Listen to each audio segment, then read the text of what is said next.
I'm Aaron Baker from PhoneDog.com, and if you don't like the Galaxy S4 or the HTC One, perhaps you'll like the Oppo Find 5. You won't hear much about it in the US, but it's a popular smartphone in other markets. Let's take a look at it in the full video review of the Oppo Find 5.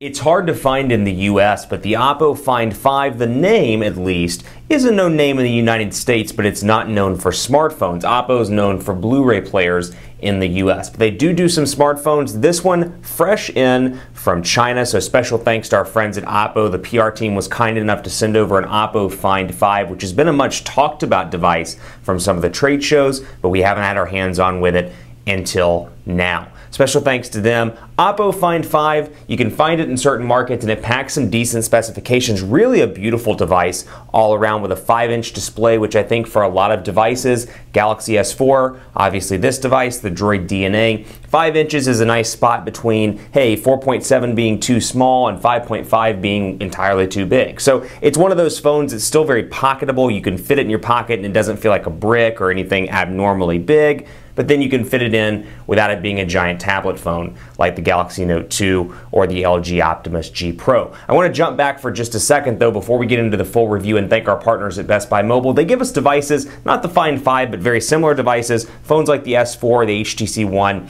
for use in our One Paw Bandit giveaway game. When you go into Best Buy Mobile, you'll walk out working regardless of what device you get or carrier you get. They'll make sure you're set up and good to go, so when you walk out the door, you're taken care of and all your apps and settings are configured at Best Buy Mobile. Let's do a rundown of the specs, and I'm going to start off this review by talking about the hardware. Now, specifications wise, we're looking at a 1.5 gigahertz dual-core Snapdragon S4 Pro CPU. It's got a beautiful 5-inch 1080p HD display, a 13 megapixel camera on the back. You've got a 2,500 milliamp hour non-removable battery.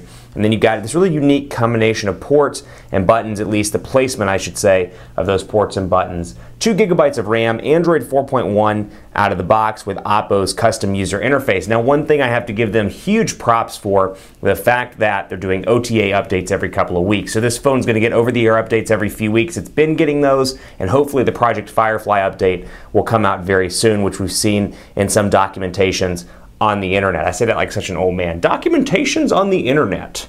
You get it, videos on the internet, the YouTubes. But this is the Oppo Find 5. Really a beautiful device, though. It fits really well in the hand. It's got a slightly curved back, as you can see right here, making it easier to hold in the hand both for phone calls and when you're just holding it to do a text message or something of that nature. Feels a lot, at least from the back, like the HTC One, which is the device obviously right here. Fits well in the hand. Micro USB charging port down here at the bottom right-hand spot. Volume rocker over on the right hand. Power button on the left-hand side, micro SIM card slot right up there, 3.5 millimeter headphone jack, and of course your Oppo logo with your camera and your flash right there on the back. So really a beautiful device, and again, the travel feels great in the hand. It's a big device, don't get me wrong, but easy to travel across the screen if you have decent-sized hands. Android 4.1 out of the box, and jumping over to software, we'll talk about what Oppo has done with this device. So, Android 4.1 out of the box. Oppo's user interface is obviously all over Android, so it's not stock by any stretch of the imagination. And out of the box, you'll see that it's pretty heavily customized. The applications look different, the fonts look different, the overall phone looks different in general, but again, I can't get over how beautiful the display is. Really a gorgeous display here, can definitely compete with the likes of the iPhone 5, the HTC One, the Galaxy S4, the Droid DNA, and all those other hot devices on the market. I do find particularly interesting, or at least a cool feature, you can have 9 home screens on this device, as you see right here, but again, Oppo has some heavy customizations, as you can see by the way that the notifications bar looks, the settings look, and more. So we'll just start here with the home button, back button, and then menu button, all capacitive down here at the bottom of the display. And you can see even just pressing menu, how it's an Oppo customized look and feel. Widgets and wallpapers here, I can swipe back and forth between those, or click I should say, and then swipe to find the widgets that I like and move to different home screens and insert those widgets as I see fit. Now, Oppo's widgets are particularly interesting. I find their widgets to look a little bit cartoonish. Now, compare that to Sense 5 or TouchWiz or LG's user interface. There are plenty of things you can say about all those user interfaces depending on what your personal preference is, but I do find it to be a little bit weird. I still can't quite figure out what this is around the clock or around some of the other widgets that they have. You can see right here in the beginning of the widgets panel, things like calendar, which I'll go back and show you, contacts, as you can see right here, two of my favorite applications, Quadrant Standard and Speed Test. Music, this one always cracks me up. We'll go in here, put the music one. So just kind of a different bubbly look and feel. It is nice, I will give you that, the ability to have widgets and customizations. And then of course from that you can select wallpapers as well and kind of knock it all out from that area. You can press and hold on the home screen and it brings it right up. Now, camera doesn't do it justice, and I know I say that all the time, but this is a gorgeous display, really, really beautiful, and that's something you're gonna notice right when you pull this phone out of the box. The display is beautiful. It is to die for, and you look at something like Gmail, and if you're somebody like me, I email a lot on the go. I'm constantly getting emails or browsing documents. And so for me, visibility matters. And I find this to be incredibly crisp text. It looks great all around. And of course, portrait to landscape transitions, as you can see right here, nice and fast thanks to the fact that this has 2 gigabytes of RAM out of the box and a 1.5 gigahertz dual-core Snapdragon S4 Pro CPU. Jumping into text messaging, and you can see the icons very reminiscent of the iPhone 5 here and iOS 6 with the overall look and feel. You can fit a total of 5 down here in the notifications area, and you can move the menu and around as you see fit. So if you want a more stock looking, and I say that with kind of a grain of salt, or I say that loosely if you will,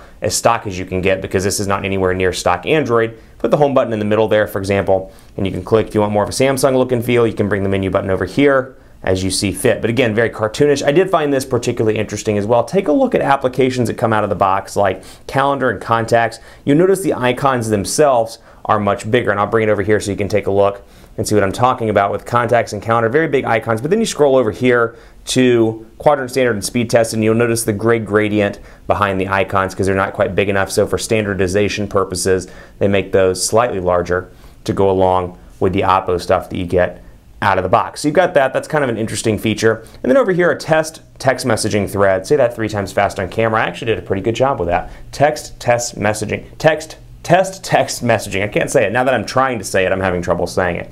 Did this earlier, a test message thread. And you can see 5-inch display makes it easy to type on the display. And I find it to be an interesting experience all around. I don't know why the keyboard is not going into landscape mode. Let's see here.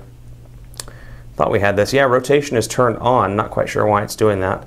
Let's see here. And speaking of notification bar, you can see this. Date up top, clock up top, very similar to Android 4.1, but you do get this data widget down here in the bottom as well, which gives you data today and data this month. So we'll come down here and say the quick brown fox is happy that he has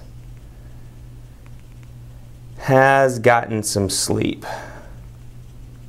And then we'll go to landscape mode. I'm not quite sure why it's not altering over into landscape mode and text messaging, but you get the idea here. Easy to type on. The 5-inch display is nice for that, and of course you've got your options down here. Again, very heavily customized to the Oppo user interface, as you can see here in Dialer, for example. You've got your dial pad, your contacts, then of course your call log right here, and you can swipe back and forth, or you should be able to swipe, yeah, between contacts, groups, and favorites. Then get to the dialer itself, dial 611, just to show you what it looks like.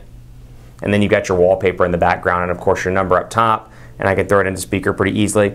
And as you noticed, or may have noticed just there, I am having some issues with the touchscreen responsiveness. I'm hoping this gets addressed in a future update, but every now and again when I click something, it doesn't necessarily respond right away, which is a cause for concern, at least for me, somebody that's constantly typing, texting, as I'm sure you are as well. So definitely a concern. In button press just fine there, but I do see that from time to time. Press and hold home as well to access your recent applications, where I can just swipe up to remove these. So kind of reminiscent to HTC Sense version 5, but then I've got this right here where I can just click the broom, closes all my applications, and frees up some memory. Stay tuned for part 2. We'll talk about the 13 megapixel camera, and we'll run speed test using AT&T's HSPA Plus network in Dallas. This also runs T-Mobile's HSPA Plus network, I should add, because it's unlocked. We'll take a look at that along with quadrant standard tests and more in part 2 of the Oppo Find 5 video review.